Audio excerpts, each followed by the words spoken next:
یہ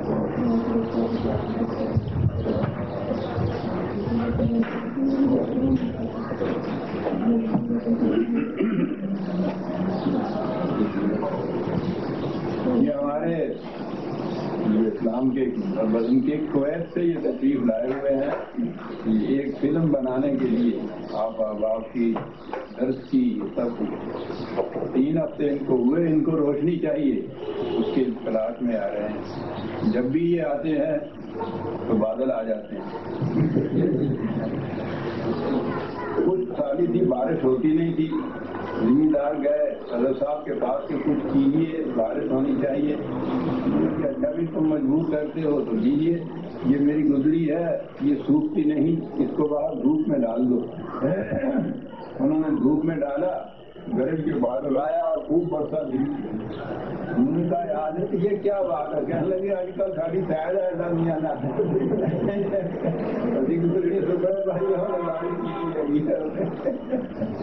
تو ان کے ساتھ یہ ہو رہا ہے، بڑا افسوس ان کو ہوتا ہے۔ بہت ایسا میڈیا جو لائے ہوئے ہیں اور وہاں کے دوستوں کو بڑا انتظار ہے، آپ احباب کو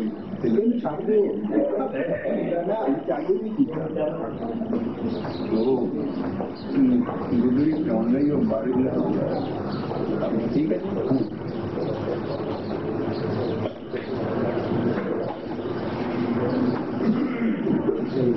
اعوذ باللہ من الشیطان الرجیم، بسم اللہ الرحمن الرحیم۔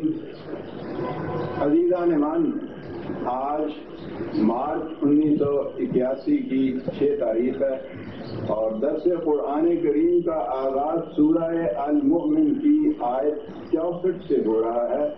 وہ 0/6 سابقہ آیات میں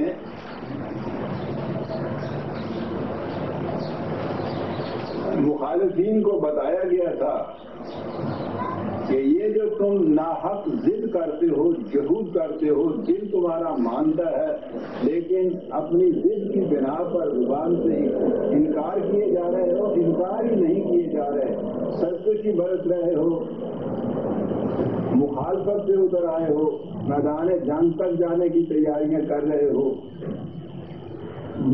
کہا یہ گیا تھا کہ کائناتی خدا کے متعلق تو تمہارا ایمان ہے، قدم قدم سے تم سے پوچھتے ہیں تو تم کہتے ہو کہ ٹھیک ہے، زمین بھی اس نے بنائی، آسمان بھی اس نے بنایا، بارش بھی وہ برساتا ہے، تو تمہاری اپنی دنیا جو ہے اس میں پھر خدا کیوں نہیں آ رہا؟ یہ الگ دنیا ہے اس خارجی کائنات سے۔ تو اسی صورت میں اسی روانی کے اندر قرآن دلائل دیے چلا آ رہا تھا۔ خارجی دنیا کا تعلق انسانوں سے، کہا یہ ہے کہ اگر اس کا تعلق کسی اور مخلوق سے ہوتا تو تم کہتے کہ صاحب ٹھیک ہے، خارجی دنیا نے قوانین کی کار فرمائی کے دلائل جو آپ لا رہے ہیں ہمیں اس سے کیا واسطہ ہے؟ کہا کہ اتنا گہرا تعلق ہے، تمہاری زندگی کا دار و مدار ان قوانین پر ہے جو خارجی دنیا کے اندر کار فرما ہے۔ ان قوانین کے مطابق بارش نہ ہو، زندگی باقی نہ رہے، بارش ہو وہ تھمے نہیں، سیلاب میں ختم ہو جاؤ۔ یہ جو لگے بندے قانون کے تابع گردش لیل و نہار، شمس و قمر، ان کی ہواؤں کا اختلاف، تصریف الریاح، یہ ساری چیزیں ہمارے قانون کے ماتحت چلتی ہیں، تو ان کا تعلق تمہاری زندگی سے ہے۔ اس حد تک تو تم اقرار بھی کرتے ہو اور ان سے فائدہ بھی اٹھاتے ہو، لیکن جب انہی قوانین کے متعلق ہم کہتے ہیں کہ یہ جو تمہارا، میں یہ عرض کروں کہ یہ جو قوانین خداوندی اور اللہ تعالیٰ بار بار زور دیتا ہے کہ ان کی اطاعت کرو، ان کا اتباع کرو، تو وہ اس لیے نہیں ہے کہ کوئی اس کا اپنا پروگرام ہے جو رکا ہوا ہے اور وہ چاہتا ہے کہ اس کے مطابق کام کرو تو ہمارا کام ہو جائے۔ غنی العالمین، وہ تو کائنات سے مستغنی ہے، تمہارا اس کا کوئی کام نہیں ہے، اس میں تمہارا ہی فائدہ اور تمہارا ہی بھلا ہے۔ اور یہ جو فرق بتایا ہے قرآن نے، کہا ہے یہ تو تمہارا اور خارجی اشیاء کا باہمی تعلق ہے، اور کتنا گہرا تعلق ہے تمہاری زندگی سے۔ ہوا نہ رہے یہاں تو منٹ کے اندر اندر ساری مخلوق اس قرآن ارض کی ختم ہو جائے. کہا کہ یہ اب جو ہم قوانین دے رہے ہیں اس میں انسانوں کا انسانوں سے واسطہ پڑتا ہے. وہ اس کے لیے ایک خاص عدل کے نظام کے تابع انسانوں کے انسانوں سے معاملات کو طے کرنے کے لیے اس نے یہ قوانین دیے. تمہارا ہی اس میں فائدہ ہے, تمہارا ہی اس میں بھلا ہے. تو وہ خارجی کائنات کے نظام کو سامنے لاتا ہے اس دلیل کے لیے, اور یہاں سے نگاہ کا رخ ادھر بدلتا ہے کہ پھر وہاں سے انسانوں کی دنیا کی طرف بھی تو آؤ نا. اسی لیے وہ کہتا ہے کہ بھاگنا تو فکون کہ جب ادھر ہم تمہیں کہتے ہیں تو پھر تم الٹے کیسے پھر جاتی. اب اس آیت میں جہاں سے درس شروع ہوتا ہے پھر وہی لے کے آیا خارجی کائنات کا نظام اور قوانین اور اس کا گہرا تعلق انسانوں کی زندگی کے ساتھ, ان کی ربوبیت کے ساتھ, ان کی نشو و نما کے ساتھ.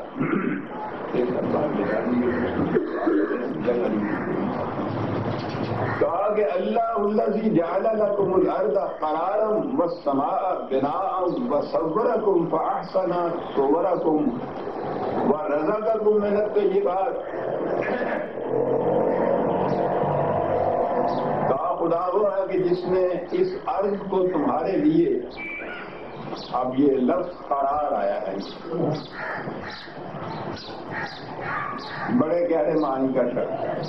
ویسے تو اس کو کہتے ہیں ٹھہرنے کی جگہ, قرار آنا, مستقر یہاں سے لفظ آیا ہے ٹھہرنے کا مقام.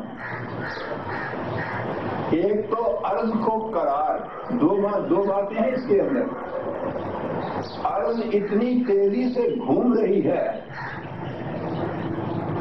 کہ باہر کی دنیا میں ارض کو چھوڑ کر کوئی شے بھی اتنی تیزی سے گھومے تو اس کے اوپر کوئی ٹھہر ہی نہیں سکتا, بیٹھ ہی نہیں سکتا, کھڑا نہیں ہو سکتا. اتنی تیز رفتاری سے یہ گھوم رہی ہے یہ ارض ہماری. اور ہماری یہ کیفیت کہ نہ صرف یہ کہ نہایت اطمینان سے اس کے اوپر چلتے ہیں, پھرتے ہیں, بیٹھتے ہیں, لیٹتے ہیں, سوتے ہیں, بلکہ اس کی اس گردش کا ہمیں احساس تک نہیں ہوتا کہ یہ گھوم رہی ہے, چل رہی ہے. تو اس قسم کی چیز کہ جو اتنی تیز رفتار ہو اپنی گردش میں, اس کو ٹھہرنے کی جگہ بنا دینا. غور کیجیے گا کہ یہ پہلی چیز کتنی زبردست ہے. ہم یہی سمجھتے ہیں کہ یہ ایک تو اس کا زمین کا گول ہونا ہی ہمارے ذہن میں نہیں آتا. تو ہم یہی سمجھتے ہیں کہ ایک فلیٹ سی چیز ہے اور کھڑی ہے کسی طرح سے اور ہم اس کے اوپر رہ رہے ہیں. لیکن نہ یہ فلیٹ سی کوئی چیز ہے نہ یہ کھڑی چیز ہے. اتنا بڑا گولا ہے یہ دائرہ, کتنی تیزی سے یہ چل رہی اور گردشیں بھی دو ہی گردشیں. ایک تو اپنے محور کے گرد اس طرح سے گھوم رہی ہے اور دوسری یہ نظام شمسی کے ماتحت کسی جگہ جا بھی رہی ہے. پورا نظام شمسی کسی اور جگہ جا رہا ہے. اس قسم کی دوہری گردش والی چیز, گول دائرے والی چیز, اور اس میں ہم ٹھہرے ہوئے ہیں, رہ رہے ہیں, ساکن ہیں, سکونت پذیر ہے جیسے کہا جائے گا. ایک تو عرض کو کہا کہ تمہارے لیے مستقر بنانا, ٹھہرنے کی جگہ بنانا, اتنی حرکت والی شے کو ٹھہرنے کی جگہ بنانا. آج دیکھتے ہو یہ قانون کی کار فرمائی ہماری, اور اس میں تمہارا ہی فائدہ ہے, ہمارا تو کوئی اپنا فائدہ نہیں. دوسری چیز خود انسانوں کے لیے قرار کے معنی ٹھیک ہے, ٹھہرنا ہے, لیکن عربی زبان میں ایک تو سکنا ٹھہرنا ہوتا ہے, سکون ہوتا ہے, وہ مسکنت ہوتی ہے, وہ ساکن ہمارے ہاں بھی لفظ بولتے ہیں جہاں کوئی رہنے والا ہو.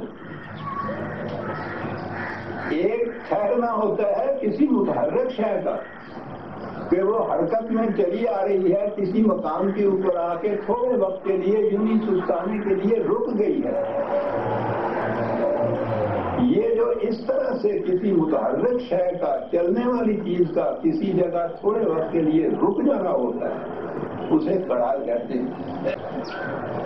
اب اس میں دیکھیے یہ کتنی بڑی چیز قرآن نے ایک لفظ کے اندر کتنی بڑی چیز کہہ دی۔ انسانوں کے متعلق کہا، شروع میں ہی ہے سورہ بقرہ میں، وَلَكُمْ فِيهَا مُسْتَقَرٌّ وَمَتَاعٌ إِلَىٰ حِينٍ۔ اس ارض میں تمہارے لیے مستقر ہے، ٹھہرنے کی جگہ۔ تو پہلی چیز تو یہ ہے کہ کوئی متحرک شے کسی مقام پہ آ کے رکے گی تو اسے اس کا مستقر کہا جائے گا، اسے قرار پذیر کہا جائے گا۔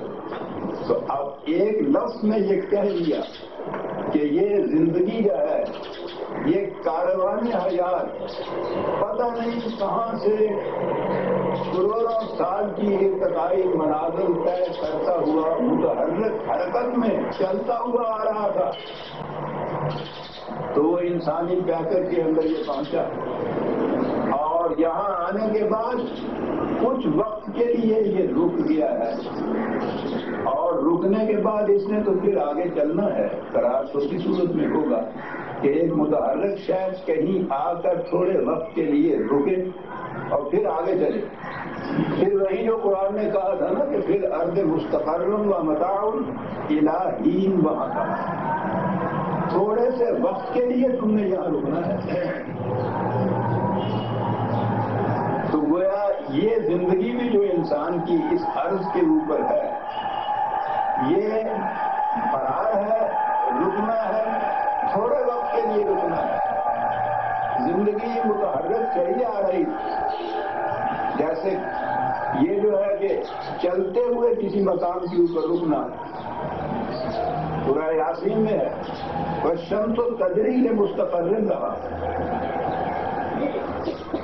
یہ شمس وہ تجرید نے بتا دیا کہ چلا جا رہا ہے یہ اپنے مستقر کی طرف، جہاں جا کے رکنا ہے اس نظام شمسی۔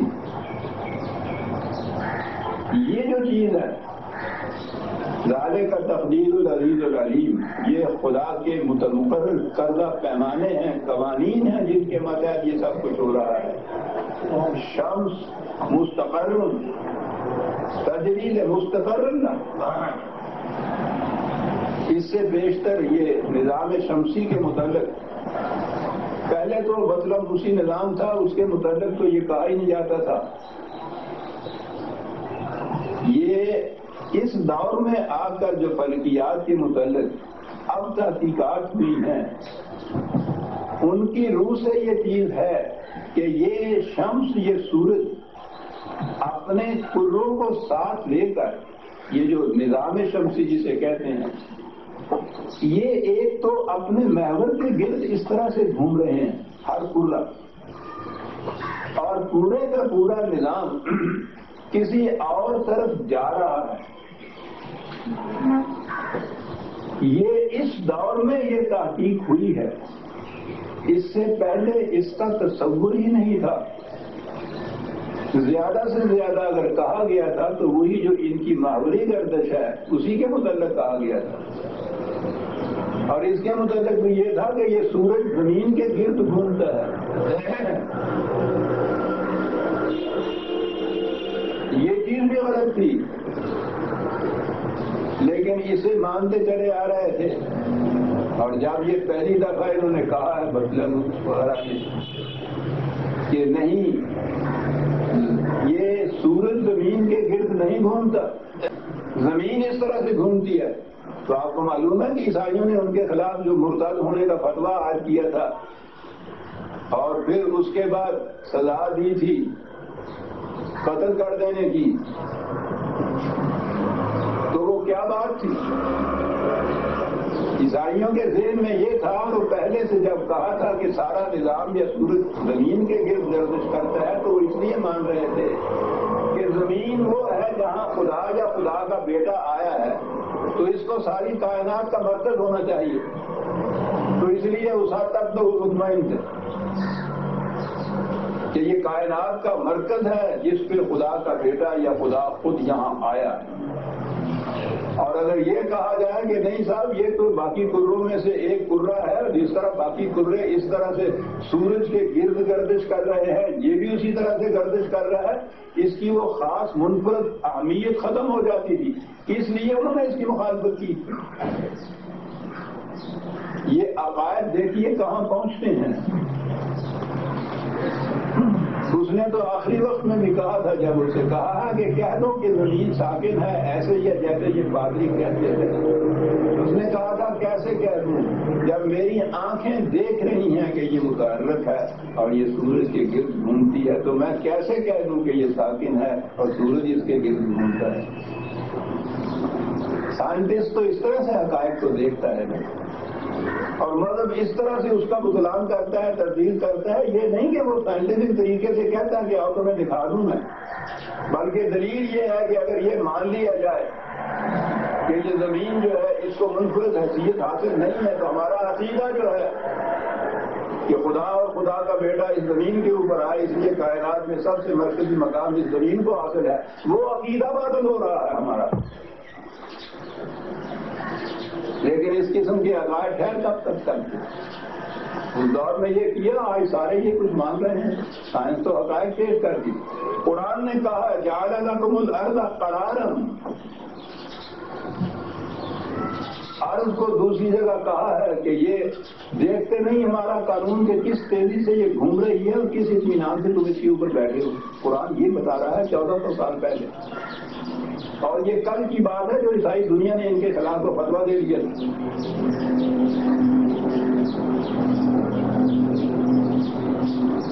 قرار عرض کو بنایا، والسماء بنا، عجیب چیز۔ پہلے تو سما کے متعلق ہمارے ہاں بھی تو وہ پرانا جیسے کہ نشانیوں کے آتا مطلب کی دنیا میں تو عقائد ہوتے ہیں، ہمارے ہاں آج تک یہی مانا چلا جا رہا ہے کہ یہ آسمان جو ہے یہ سورج کا ڈل ہے، ایک اس طرح سے ہمارے اوپر، پھر 7 آسمان ہیں اوپر نیچے، ایک آسمان کے اور دوسرے آسمان کے درمیان 500 میل کا 500 سال کا فاصلہ ہے، 2 سالوں میں گرتے ہیں ایک سے دوسرا، اور 7 اوپر تلے اس طرح سے ہے، اور وہ 7ویں کے اوپر پھر ایک اتنا بڑا سمندر ہے، اور سمندر کے اندر پہاڑی بکرے کھڑے ہیں، اور وہ اس کا پانی بھی اتنا گہرا ہے جو 500 سال کا راستہ جو ہے اتنا گہرا ہے، اور وہ بکروں کے گھٹنوں تک وہ پانی آتا ہے، بکرے اتنے بڑے ہیں، اور ان بکروں کے سینوں کے اوپر خدا کا عرش ہے۔ عیسائیوں کی بات کی تو ہمارے چہرے کے اوپر کچھ خالیدہ سے تبسم کی لہریں ابھر آئی، اس کو کیا کہیں گے آپ؟ مذہب تو چلتا ہی تمام پرستی پر۔ آج بھی اگر یہ چیز جو کہنے والا ہو کہ نہیں صاحب یہ اس طرح سے آسمان نہیں ہے، اس قسم کا نہیں ہے، تو آج بھی اس کے خلاف وہی ارتداد کا فتویٰ لگ جائے گا۔ قرآن نے کہا ہے سما کے متعلق تو اس نے یہ کہا، یہ ہے عجیب چیز ہے، سما ہر اونچی چیز کو کہتے ہیں۔ اب پھر اونچی چیز کے متعلق بھی ذہن میں یہ آ سکتا تھا کہ بہرحال پھر زمین نیچے ہے ان سے اور یہ اوپر ہے اس کے، تو اوپر اور نیچے کا یوں تصور آتا۔ قرآن میں ہے کہ یہ بات یوں نہیں ہے، ہر سما سے یہ ایک عرض ہے اور ہر عرض کا ایک سما ہے، یہ ایڈیٹو چیزیں ہیں۔ ہماری زمین سے اوپر کوئی چیز ہے تو وہ سما ہے، اس سما کے نیچے یہ عرض ہے، ہم سے جو نیچے ہے وہ ہماری عرض ہے، اس کے لیے ہم سما ہے۔ 1400 سال کے اس طرح میں کون کہہ سکتا ہے کہ ہر سما کی ایک عرض ہوتی ہے؟ اگر تمہاری عرض کا ایک سما ہے تو کسی عرض کے تم بھی سما ہو۔ تو سما کے متعلق تو یہ کہا کہ یہ کرے ہیں، گردش کر رہے ہیں۔ اب یہ چیز جو تھی کہ یہ اوپر جو ہمارے ہاں فضا، ہر جو چیز اوپر ہو اس کو سما کہتے ہیں عربی زبان کے اندر۔ تو ہمارے اوپر جو کچھ بھی ہے اس کے متعلق قرآن نے کہا تھا کہ یہ سب محفوظ ہے۔ یہ ہے 21/32۔ ذہن میں نہیں آ سکتا تھا کسی کے کہ یہ اس کو سخت کیسے کہا، چھت کہا ہے، اور ایسی چھت جو خود محفوظ ہے اور تمہیں حفاظت میں رکھے ہوئے ہے. یہ چھت کیسے ہو سکتی ہے؟ کس طرح سے اس نے ہمیں حفاظت میں رکھا ہوا ہے؟ قرآن نے تو یہ کہہ دیا کہ خدائے علیم کا کلام ہے، لیکن اس دور سے پہلے کے جو انسان تھے وہ تو اس کو ایسے نہیں سمجھ سکتے تھے. ہم بھی جو آج اس حقیقت کو سمجھ رہے ہیں تو کوئی ہماری کاریگری نہیں ہے. علم انسانی اس سطح پہ پہنچ چکا ہے کہ اس نے ان حقائق کو بے نقاب کر دیا ہے. اور ہم شکر گزار ہیں ان لوگوں کے کہ جن کو ہم داریہ اور ملحد اور فاسق و فاجر کہتے ہیں، کہ ان کی علمی تحقیقات نے قرآن کے ان حقائق کا ثبوت ہم پہنچا دیا. یہ بات کہ یہ سماج جو ہے سقف محفوظ ہے، تمہاری حفاظت کر رہا ہے، خود بھی محفوظ. تو اب یہ بات سامنے آئی تحقیق کی روح سے کہ یہ جو ایٹماسفیئر ہے ہمارے اوپر، یہ ہے ہمارا سماج جو اوپر ہے. کرے تو آگے جا کے آئیں گے اور یہ خاصا دلیل ہے. غلطی اگر میں نہیں کرتا تو 10 یا 12 میل تک یہ جاتا ہے. یہ وہ ہے جس کے اندر ہماری زمین کی کشش ابھی باقی رہتی ہے. اس سے اوپر چلے جائیے تو یہ کشش کا دائرہ ختم ہوتا ہے. لیکن بات یہ نہیں جو قرآن نے محفوظ کہا یہ گیا ہے کہ اوپر کے جتنے بڑے بڑے یہ کرے ہیں اور سارے کرے سورج جیسے بھی آتی، اس میں سے یہ میٹیور جن کو کہتے ہیں شہاب ثاقب، یہ ٹوٹنے والے تارے، دمدار تارے جن کو ہم کہتے ہیں، یہاں سے تو یوں نظر آتا ہے کہ وہ روشنی کی ایک لکیر ہے جو اس طرح سے گر رہی ہے. یہ اوپر کے کروں میں سے ان کروں کے کچھ ٹکڑے ٹوٹ کے نیچے گرتے ہیں اور بعض ان میں سے اتنے بڑے بڑے ہوتے ہیں کہ وہ ہزاروں من کا وزن ہوتا ہے ایک ایک کا. اب آپ سوچئے کہ اوپر کے کرے سے اس قسم کا ایک ٹکڑا وہ گرے اتنی تیزی سے وہاں سے آ رہا ہو نیچے، اتنی تیزی سے تو ایک ناریل ٹوٹ کے آ جائے اگر درخت سے تو وہ سے توڑ دے گا. یہ اتنا بڑا جو کرے کا ٹکڑا وہاں سے ٹوٹ کے زمین کی طرف سے تیزی سے آ رہا ہے، وہ اگر زمین کے اوپر گرے اور ہر آج یہ ٹکڑے ٹوٹتے رہتے ہیں ان کروں سے بارش کی طرح، تو زمین تو رہنے کے قابل رہ نہیں سکتی. یہ جو ایٹماسفیئر ہمارے اوپر ہے اس کے اندر جب وہ پہنچتے ہیں تو وہ ان کو پیس دیتا ہے. اب اس کے پیسنے سے ایک تو یہ ہے کہ وہ یہاں وہ پتھر اتنے بڑے چٹانیں گرتی نہیں ہمارے اوپر کے ختم ہو جائیں ہم، وہ اس ایٹماسفیئر کے اندر پس کے رہ جاتے ہیں. اور دوسرے یہ کہ یہ جو روشنی ہم تک پہنچتی ہے، یہ دوسری طرف میں چلا جاؤں گا، یہ ایک سبجیکٹ بڑا دلچسپ ہے. روشنی جو ایک جگہ سے دوسری جگہ پہنچتی ہے ٹریول کر کے، کس چیز کے تھرو یہ روشنی آتی ہے ہمیں تو یہ معلوم ہی نہیں. ہم تو سمجھتے ہیں کہ وہاں سے روشنی نکلتی ہے مجھ تک آ رہی ہے. ہوا کے اندر یہ جو ذرے ہوتے ہیں ان کو اب خاکی ذرے کہا جائے گا. یہ ان ذروں کی چمک ہوتی ہے جو دوسری جگہ پہنچتی ہے. یہی میٹیور یا شہاب ثاقب جو پستے ہیں اس فضا کے اندر آ کر، پسنے کے بعد سرمے سے بھی باریک گرد بن جاتے ہیں، ان کے ذرے ہیں جو سورج چاند کی روشنی زمین تک پہنچاتے ہیں. عزیزان من، ہم کیا پہچانے خدا؟ یہ لوگ پہچان سکتے ہیں، یہ بتا سکتے ہیں کہ اس نے اسے سقف محفوظ کیوں کہا تھا اس فضا کو. دوسری جگہ جاؤں گا تو کہوں گا کہ اس نے نور اور ضیاء کے 2 لفظ لائٹ یا روشنی کے لیے کیوں استعمال کیے. یہ اور باتیں، یہ ساری چیزیں سائنٹیفک ہیں. اور آج کا سائنسدان ہی ان کو اچھی طرح سے سمجھ سکتا ہے، اور ان کے سمجھانے سے ہم لوگ سمجھے ہیں، ہم تو ان کے رہینے کرم ہیں۔ اور قرآن نے یہی کہا کہ کائنات کے چھپے ہوئے حقائق یوں یوں بے نقاب ہوتے چلے جائیں گے، ہر حقیقت قرآن کے کسی نہ کسی دعوے کا ثبوت بنتی جائے گی۔ ان الفاظ کے معنی کو وہ جانتے ہیں، انہوں نے تحقیق کی تو ہماری سمجھ میں بھی بات آئی کہ قرآن کیا کیا گیا ہے۔ اسی لیے وہ وجد میں آ جاتے ہیں جب ان الفاظ پہ غور کرتے ہیں، اور ہم انہیں اسی طرح سے وہ 7 آسمان اوپر ڈلوں کی طرح، اور پھر یہ کہ یہ تارے کہتے ہیں ان شیشے کے ساتھ یہ ہے یہ آسمان، ان میں یہ جڑے ہوئے ہیں جو آرات کی طرح، ہم تو یہی ہے، یہ لوگ بتا سکتے ہیں کہ کیا ہے۔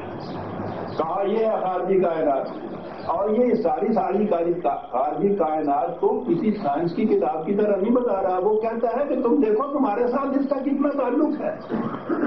ابھی وہ لفظ آئے گا کہ یہ نظام اس طرح سے کیوں چل رہا ہے۔ وَصَوَّرَكُمْ فَأَحْسَنَ صُوَرَكُمْ،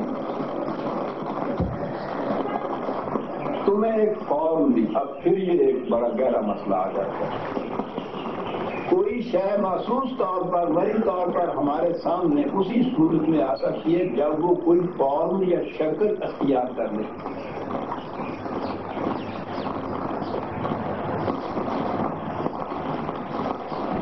جس چیز میں توانائی نے کوئی محسوس فارم نہ اختیار کی ہو وہ محسوس بھی نہیں ہو سکتی، مری بھی نہیں ہوتی۔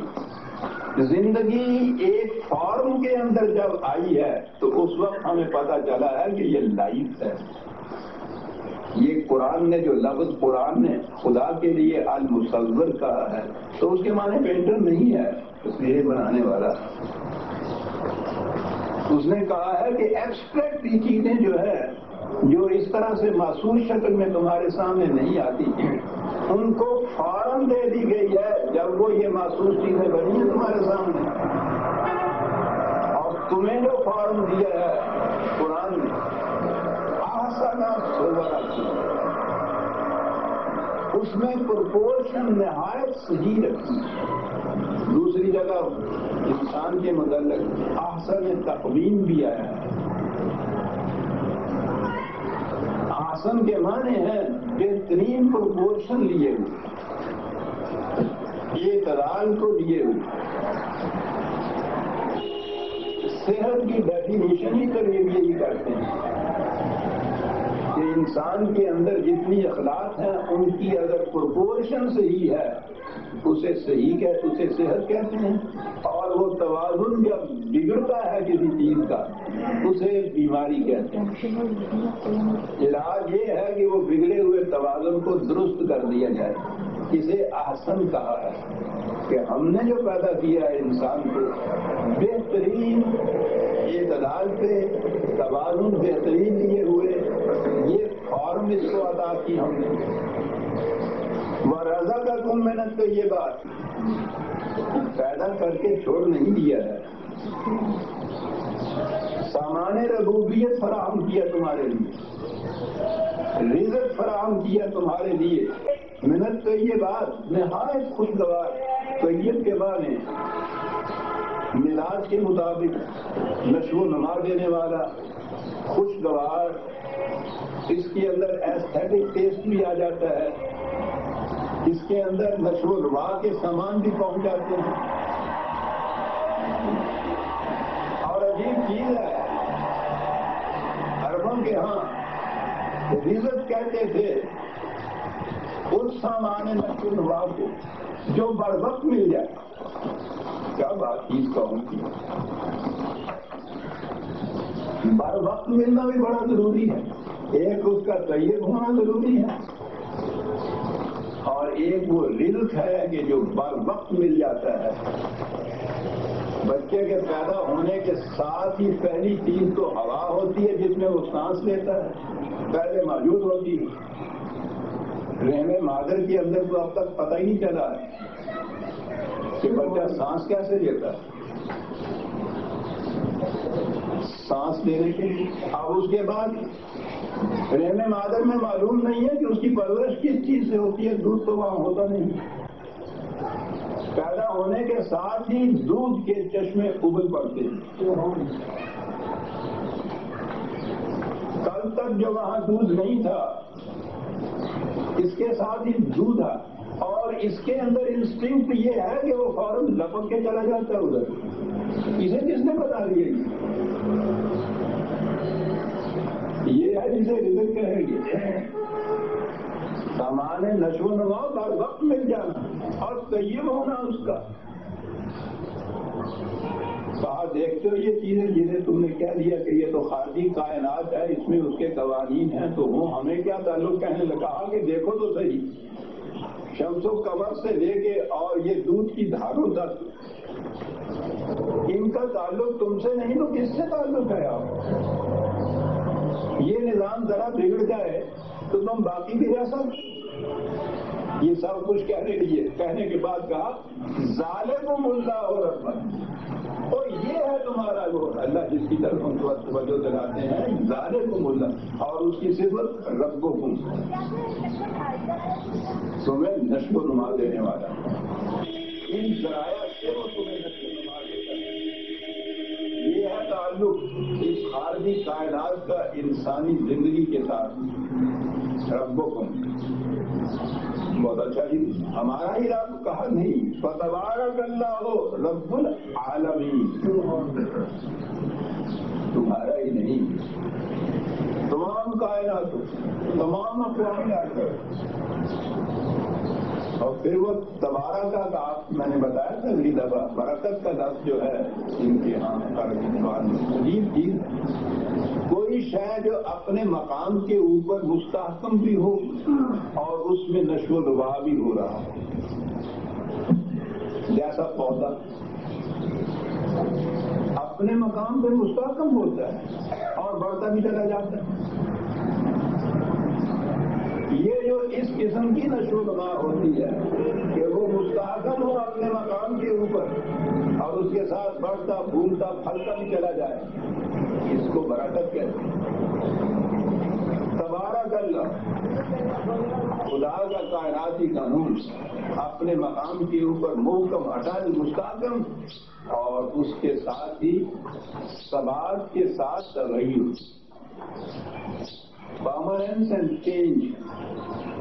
یہ ہے بنیادی اصول کائنات کا. یہ ایک لفظ برکت کے اندر آ جاتا ہے ابھی زبان. خدا کے لیے تبارک اللہ رب العالمین، ربوبیت عالمینی کے لیے اس نے یہ سارا نظام مقرر کیا. اپنے اپنی جگہ ہر شے اٹل مستحکم اور سامان نشو و نما دینے کے لیے بڑھتی پھولتی پھلتی. اور بنیادی چیز اس کی ہوا الحی. الحی جو خود زندہ ہو، اپنی زندگی حیات کے لیے کسی کا محتاج نہ ہو اور دوسروں کو حیات دے. حی القیوم دو صفتیں خدا کی قرآن میں جو آئی ہے نا، الحی ہے یعنی اسے نہ کسی نے زندگی دی ہو، وہ تو اب خود زندہ ہو اور ہر زندگی کا سہارا، زندگی دینے والا وہ. اور قیوم جو اپنے مقام کے اوپر مستحکم خود ہو اور ہر ایک کو قیام کا سہارا دینے والا. ایک ہی لفظ کے اندر دونوں معنی ہیں.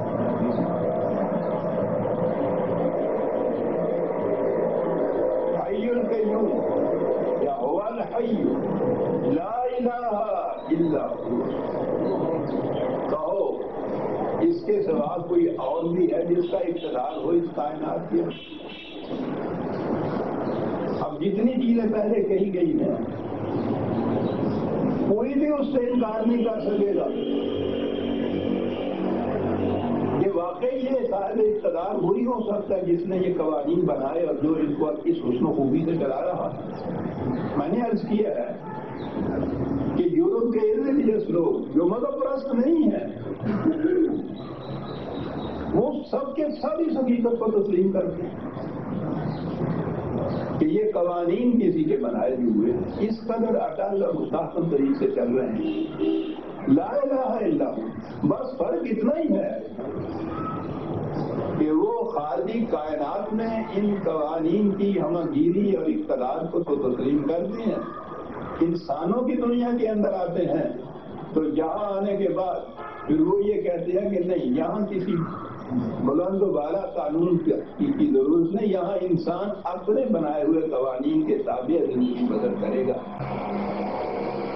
یہ جسے ڈیموکریسی یا جمہوریت کہا جاتا ہے، انسان خود مل کے قوانین بنا کے خود ان کے تابع چلے، ان سے بالا کوئی قانون نہ ہو. وقت ہوا تو میں ابھی کروں گا کہ یورپ نے جو اتنی زیادہ ٹھوکریں کھانے کے بعد آخر میں ڈیموکریسی کا تصور جو تھا اس کو وضع کیا یا تیار کیا، اور اتنے جشن منائے اس کے اوپر کہ جیسے فردوس گمگشتہ کو پا لیا ہو. ابھی کل کی بات ہے، آج یورپ کے دانشور مدبر سیاستدان چیخ اٹھے ہیں اس نظام کے حق. یک زبان کہہ رہے ہیں کہ انسانوں کے بنائے ہوئے قوانین کتنے بھی اچھے کیوں نہ ہوں، وہ انسانوں کو محکوم رکھتے ہیں، وہ اس قابل نہیں ہے کہ ان کی ہدایت کی جائے. قانون وہ ہونا چاہیے جو انسانوں سے اوپر کہیں سے ملے. یہ وہ لوگ مطالبہ کر رہے ہیں آج. حد آخر تھی ڈیموکریسی، جمہوریت جسے انہوں نے کہا. اور پہلے تجربے تو پھر بھی ہزاروں سال لے لیتے تو پھر کہیں تبدیلی آتی تھی. اس کو تو بھی سینکڑے سال بھی نہیں ہوئے ہیں. کل ہی روسوں نے یہ انقلاب فرانس کے بعد یہ تصور دیا تھا، اور آہستہ آہستہ ابھی تو کوئی 100 سال بھی نہیں ہوا کہ یہ نافذ ہوا ہے، مغرب کے اندر اور پختگی کا پہنچا ہے. اور گھٹنیاں چلنے سے پہلے اس کی آنکھوں کو تنگ آ گئے. لا الہ الا ہو میں نے کہا ہے، وہ یہاں آئے ہوئے ہیں. وہ کہتے ہیں کہ نہیں، انسانوں کے بنائے ہوئے قوانین خواہ ان کی شکل ڈیموکریسی اور جمہوریت بھی کیوں نہ ہو، اس سے بھی انسان کو وہ زندگی نہیں ملتی جس کی آرزو ہے. لا الہ الا فادعوہ مخلصین لہ الدین. کہا اس کی اطاعت کرو، خالص اسی کی اطاعت، اس میں کسی اور کو شریک نہ کرو. خالص قوانین خداوندی کی اطاعت. اب دین کے معنی یہاں اطاعت کیا، مخلصین لہ. اور پھر وہ فدعو کے متعلق میں نے کہا تھا نا کہ جس کے معنی دعا جہاں سے نکلا ہے ہمارے یہاں لفظ، تو ہمارے یہاں تو وہ دعا کے معنی جو ہے آپ جانتے ہیں، جو جس معنی میں یہ لفظ آتا ہے، دعا کے معنی ان کے یہاں تھا ہدایت اختیار کرنا، فرما برداری اختیار کرنا ہو. تو ہم تو مانگتے ہیں نا خدا سے دعا، وہ بھی ہم یعنی کبھی سوچتے نہیں کہ اس فکرے نے ویسے بھی معنی کیا ہے خدا سے دعا مانگو. دعا ویسے تو تم خود مانگ رہے ہو کچھ، کسے کہتے ہو تم دعا، اور خدا سے دعا مانگتے ہیں. اور وہ دعا کے معنی کہتے ہیں کہ ہدایت کرو میرے قوانین کی. قریبا تو تم دیکھو نا کیسے جواب دیتا ہوں اس کا. اور ہمارے ذہنوں کے اندر ہے کہ وہ بیٹھے ہوئے یا اللہ یہ کرتے ہیں، یا اللہ بنا کا صدقہ یہ کر دے، یا یہ خود نہیں کچھ کر کے دیتا تو انہیں کی غلطی میں کچھ کر دے. کسی بھی سے معلوم فادعوہ مخلصین لہ الدین. اور اس کے بعد دعائی بات، کیوں اسی کو پکارو اور اسی کی مانو. الحمدللہ رب العالمین. بات کیوں کی ہے وہی آ جاتا ہے. رب العالمین کسی گروہ کا نہیں، فرقے کا نہیں، قوم کا نہیں، اہل مذہب کا نہیں، ہمارا نہیں، تمہارا نہیں، عالمین کا رب. وجہ حمد و ستائش. اب میں دوسرے لفظ ہے نہیں ہمارے پاس حمد کے لیے، ورنہ آپ کو تو معلوم ہے نا کہ حمد کے کیا معنی ہے. نہیں معلوم ہے تو میرے لغات میں دیکھ لیجیے، یہ بڑی اہم چیز ہے یہ حمد کا لفظ ہے. اور وہیں سے بات یہ آئے گی کہ قرآن میں عربی زبان کے اندر تو یہ جسے آپ پریز یا تعریف کہتے ہیں کسی کرنا، اس کے لیے تو کتنے الفاظ ہیں. اور پھر مدح کا لفظ تو عام ہے، ہمارے یہاں بھی استعمال ہوتا ہے. ثنا کا لفظ ہے، لیکن قرآن کریم میں صرف حمد کا لفظ آیا ہے خدا کے لیے، اور یہ پھر معلوم ہوتا ہے بنیادی طور پر جب دیکھتے ہیں کہ عربوں کے ہاں حمد اور مدح میں کیا فرق ہے۔ الحمدللہ رب العالمین۔ اب یہاں تک پہنچانے کے بعد حضور سے کہا قل انی نہیت ان اعبد الذین تدعون من دون اللہ،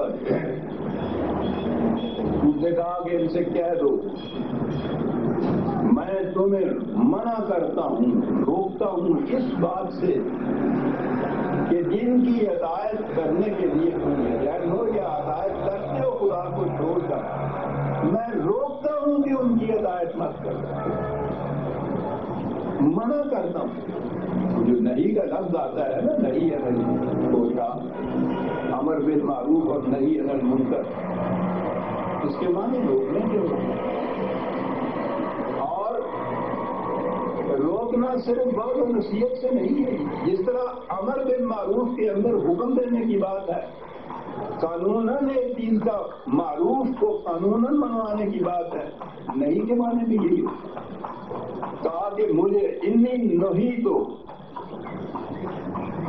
ان اعبد الذین، پہلی چیز تو اپنے متعلق کہ مجھے روکا گیا ہے، اس بات سے منع کیا گیا ہے کہ میں ان کی اطاعت کروں جن کی اطاعت تم کرتے ہو، مجھے اس سے روکا گیا ہے۔ یہاں پھر دو لفظ آگے آتے ہیں جو بتاتے ہیں کہ ایک ڈکٹیٹر کے روکنے میں اور وہ جو قرآن کے مطابق روکنے اور امر حکم کرنے کا اختیار رکھتا ہے یا یہ ذمہ داری دیتا ہے، دونوں میں کتنا فرق ہے۔ قرآن تو اشاروں کنایوں میں بات کہہ جاتا ہے جو بنیادی اور اصولی ہوتی ہے، سیاسی نظام کی ذم بتا دی یا ایک طرف خدا کی اگر لفظ یہی بولنا ہے ڈکٹیٹرشپ کی تو یہ کیفیت ہے کہ یا تم ما یری یا خود ما یشاء، جو چاہتا ہے کرتا ہے، جیسے چاہتا ہے حکم دیتا ہے۔ لیکن کہا کہ یہ ہمارا عالم امر جو ہے، یہاں ہم ان چیزوں کے فیصلے کرتے ہیں، یہ وہاں کی بات ہے، وہاں کیفیت یہی ہے خدا کے اقتدار کی۔ سوال ہی نہیں کسی سے وہ مشورہ کرے،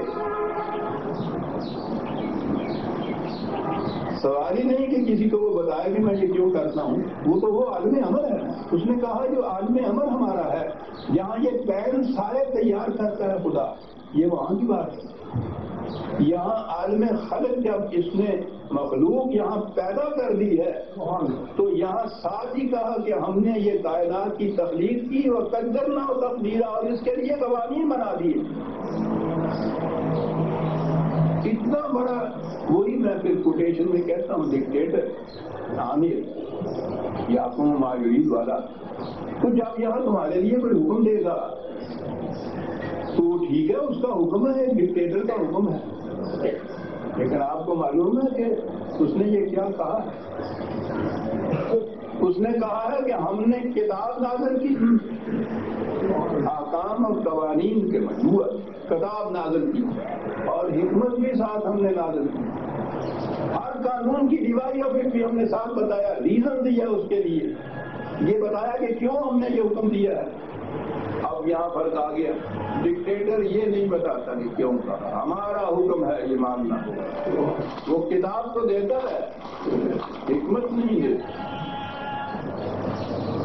وہ جو عالم امر میں خدائی ہے، وہ اس عالم خلق میں ڈکٹیٹر اپنی خدائی کرتا ہے۔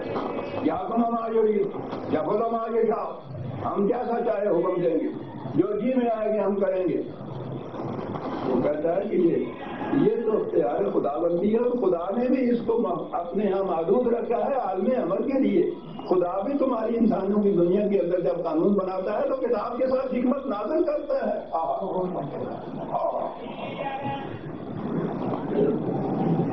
جس قانون میں حکمت نہ بنائی جائے عزیزان من، وہ ہے آمریت۔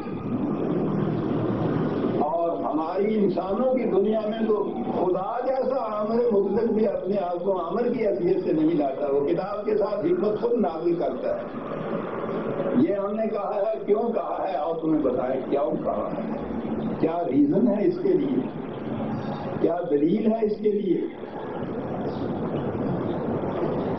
جس قسم کا میں نے کہا تھا نا کہ خدا کا تصور ہو کسی قوم میں، اسی قوم کا، اس قوم کا اپنا معاشرت کا، معیشت کا، سیاست کا نقشہ ہو۔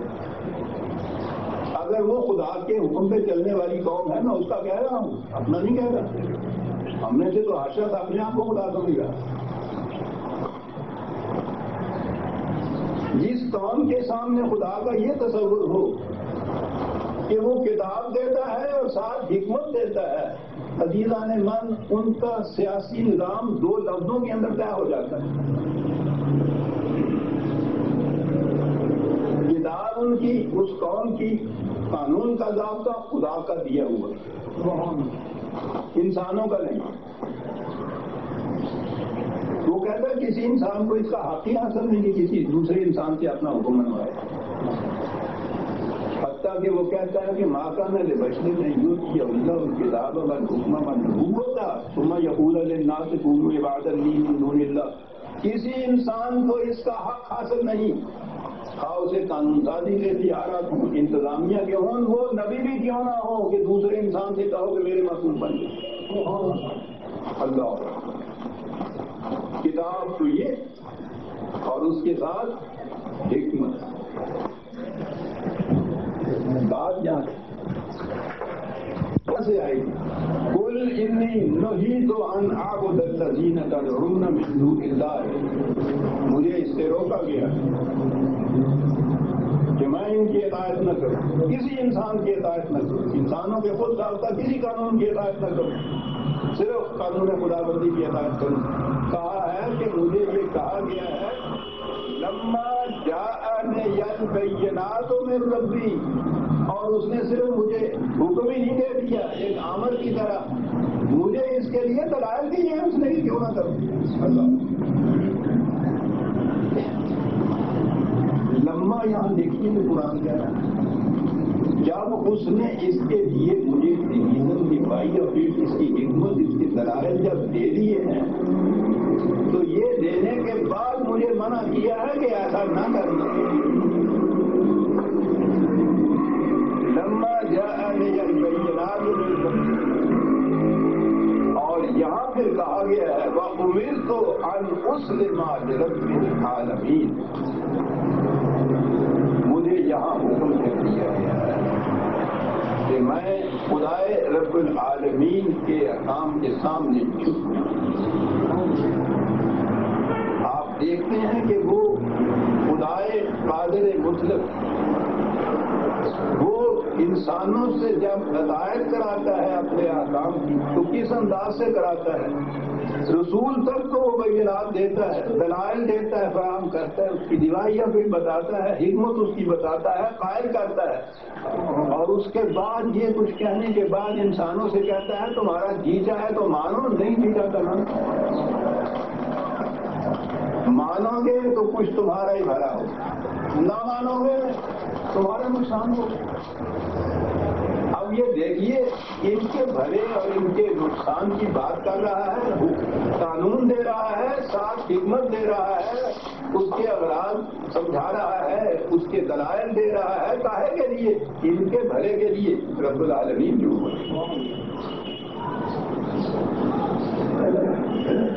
اب پھر آگے اسی ربوبیت کی طرف، والذی خلقکم من تراب ثم من نطفۃ ثم من علقۃ۔ یہ بات 1400 سال پہلے کون کیسا پہلے وہ فرانسیسی ڈاکٹر ہے نا، وہ وجہ میں آتا ہے نا ان آیات میں جب یعنی وہ عجیب بات ہے، یہ آیتیں لاتا ہے اور اس کے بعد پکار کر کہتا ہے کہ وہ دنیا کے دانشوروں خدا کے لیے مجھے بتاؤ 1400 سال بیشتر کوئی انسان یہ بات کہہ سکتا ہے؟ بار بار اپنی کتاب میں وہ لکھتا ہے یہ کہ زندگی کی ابتدا تراب یا تین سے ہوئی، چپچپی مٹی سے زندگی کی ابتدا ہوئی، کس انسان کے ذہن میں آ سکتا تھا 14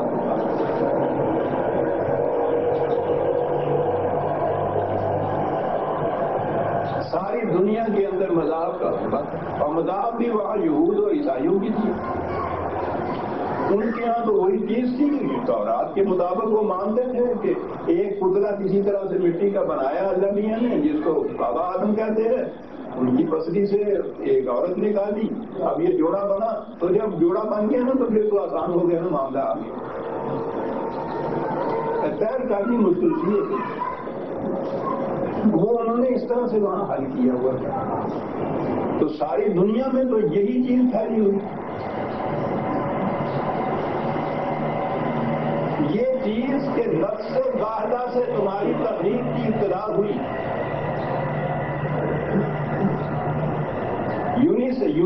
یونیلیٹرل سیل، ایک سیل سے، اور وہ سیل بنا تھا مٹی اور پانی کے امتزاج سے. یہ جو جوہروں کے کنارے چپچپی مٹی بن جاتی ہے، تین لازم کہا قرآن نے اس کو،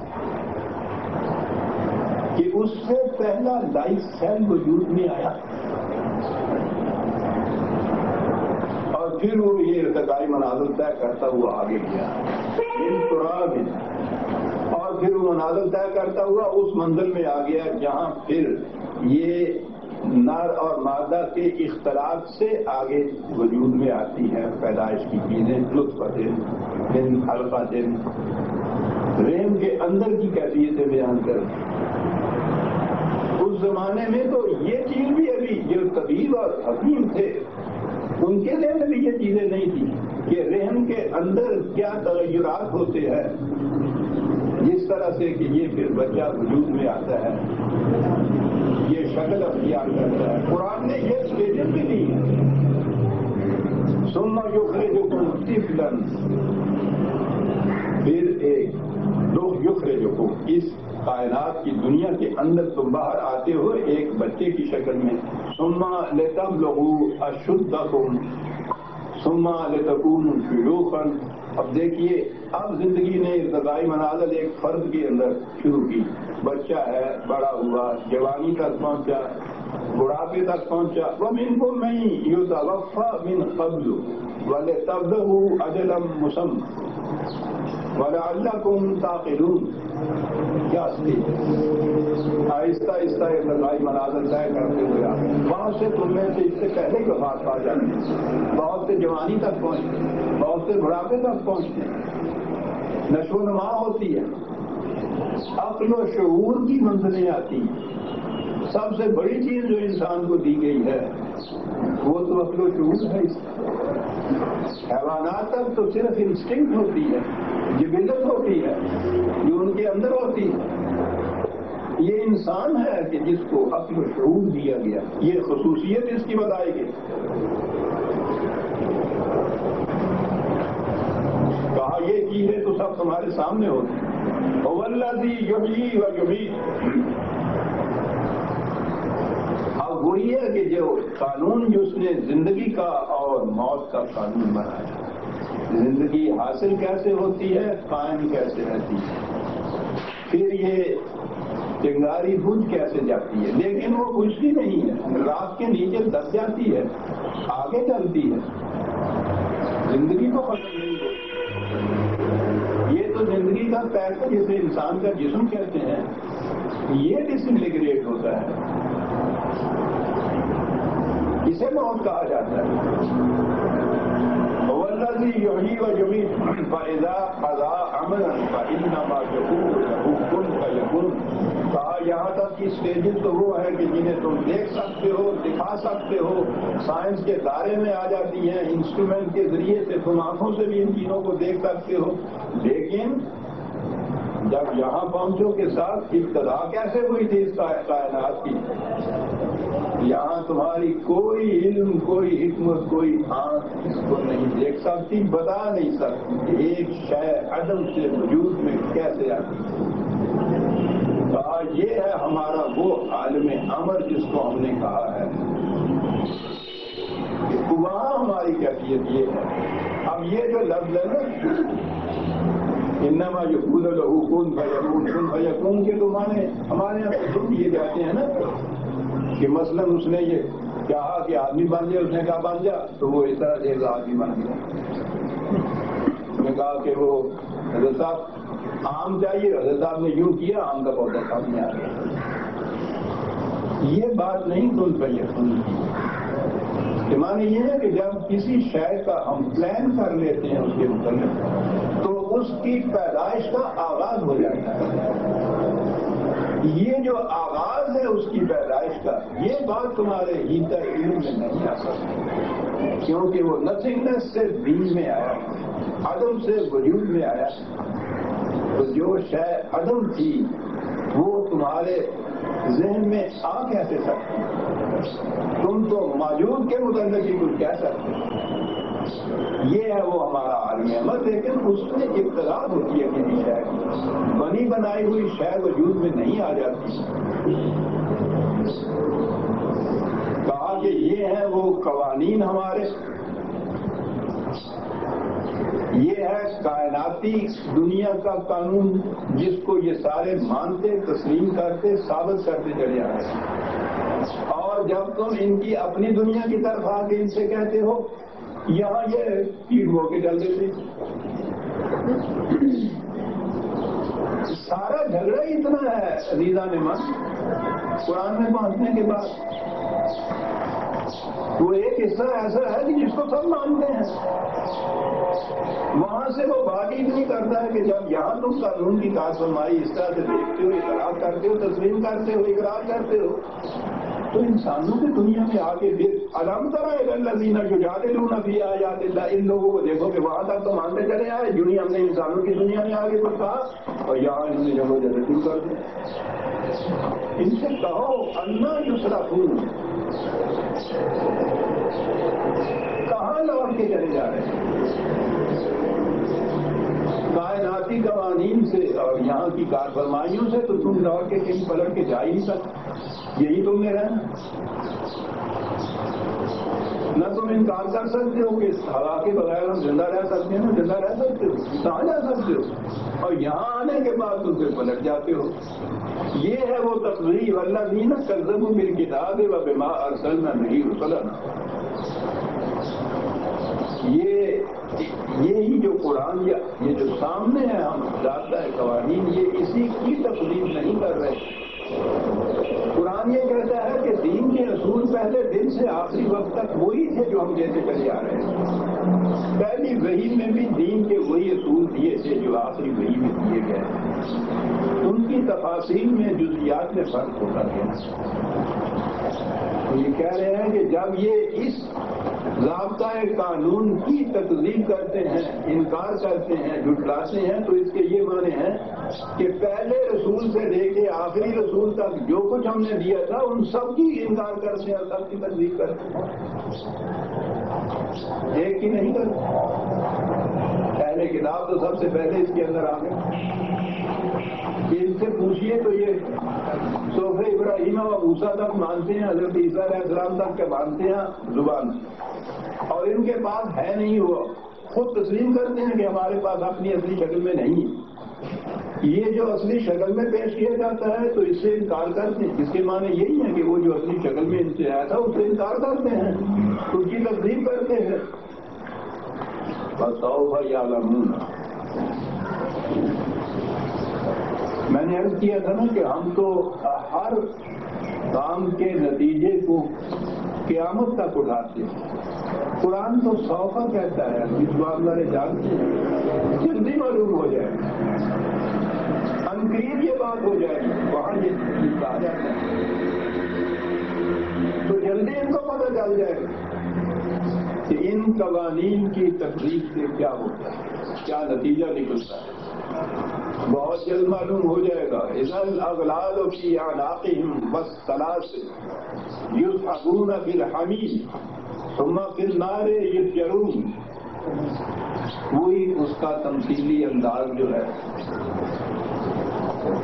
زنجیروں میں جکڑے ہوئے، ٹاپ پہنے ہوئے،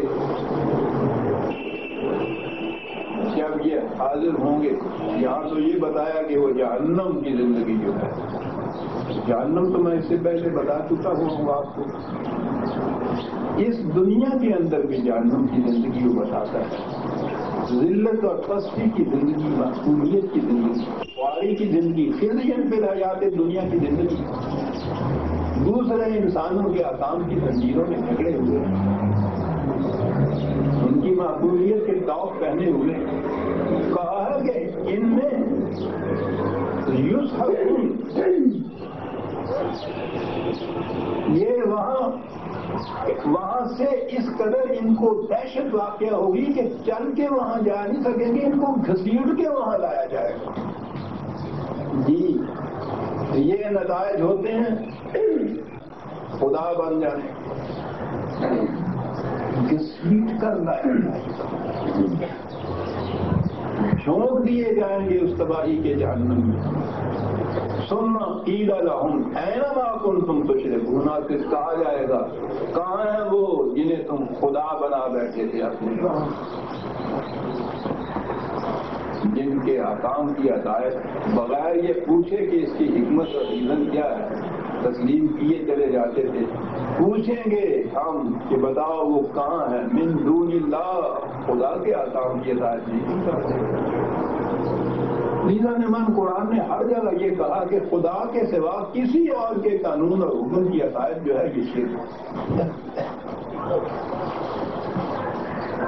وہ اس میں کوئی تفریق و امتیاز ہی نہیں کرتا کہ فلاں کی ہے فلاں کی نہیں ہے، ہر جگہ من دون اللہ ہے۔ عطایت اور فرما پذیری جو ہے وہ تو صرف خدا کے احکام کی، اور وہ قرآن کے اندر، اسی لیے اس نے تو اسلام اور کفر میں امتیاز بتا دیا نا، من لم یحکم بما انزل اللہ فاولئک هم الکافرون۔ خدا کی کتاب کی جو ہدایت نہیں کر، اس کے مطابق جو حکومت نہیں قائم کرتا ان کو کافر کہا جاتا ہے، من دون اللہ ہے۔ یہاں تو کوئی مدارج ہی مقرر نہیں کی گئی، یہاں تو یہ بھی نہیں بتایا گیا کہ اس حد تک فلاں کی اور اس حد تک فلاں کی ہدایت ہے۔ من دون اللہ جو ہے ان میں سے کسے بات ہے، کسی انسان کی بھی عطاعت جو ہے توحید نہیں کہلاتا۔ قالوا ضلوا عنا بل لم نكن ندعو من قبل شيئا، وہ کہیں گے کہ آج تو وہ سارے منہ موڑ کے چلے گئے، وہ جن کی ہم اتنی ہدایت کیا کرتے تھے اور وہ اتنے صاحب اقتدار اپنے آپ کو بتایا کرتے تھے، کوئی نظر نہیں آ رہا، اور کہیں گے کہ آج ہمیں یہ معلوم ہو گیا، یہ حقیقت ہم پہ کھل گئی کہ در حقیقت وہ کوئی شے ہی نہیں تھی۔ دیکھتے ہیں کس وقت حقیقت کی کھلتی ہے۔ کذالک یضل اللہ الکافرین، یہ دیکھیے کیسا ہوتا ہے، یہ مانا ہے کہ وہ خدا آیتوں کے معنی کیا کرتے ہیں کہ خدا جسے جائے گمراہ کر دیتا ہے، جسے جائے ہدایت پہ لے جاتا ہے، معاذ اللہ۔ کذالک کہتے ہیں اس طرح سے یہ لوگ ہیں خدا کے راستے سے گمراہ سے، اس طرح سے۔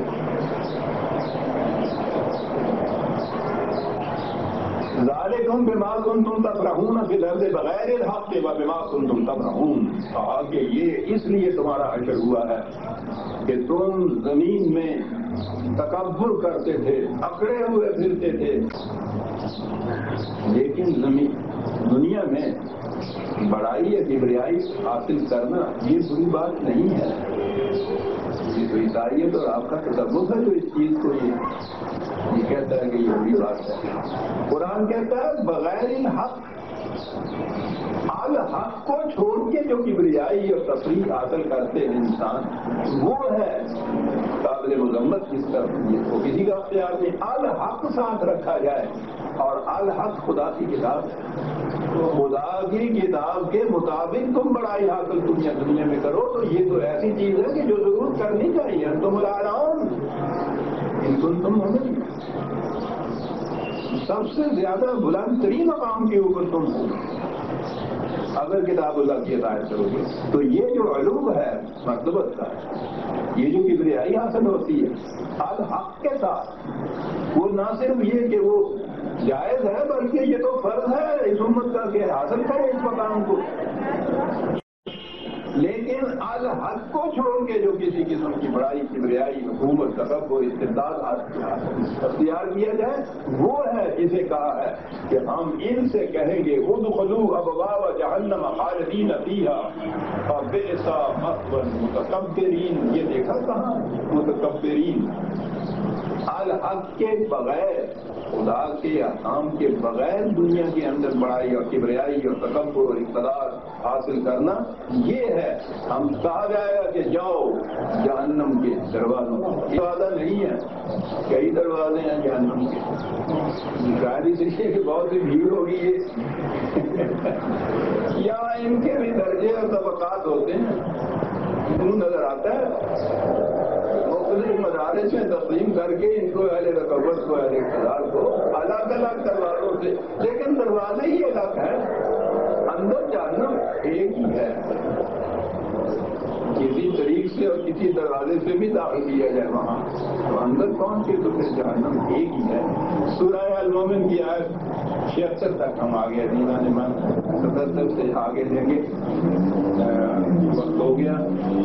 یہ موسم کی خرابی اگر ہر دفعہ تھوڑا سا وقت ہم سے چھین لیتی ہے. ربنا تقبل منا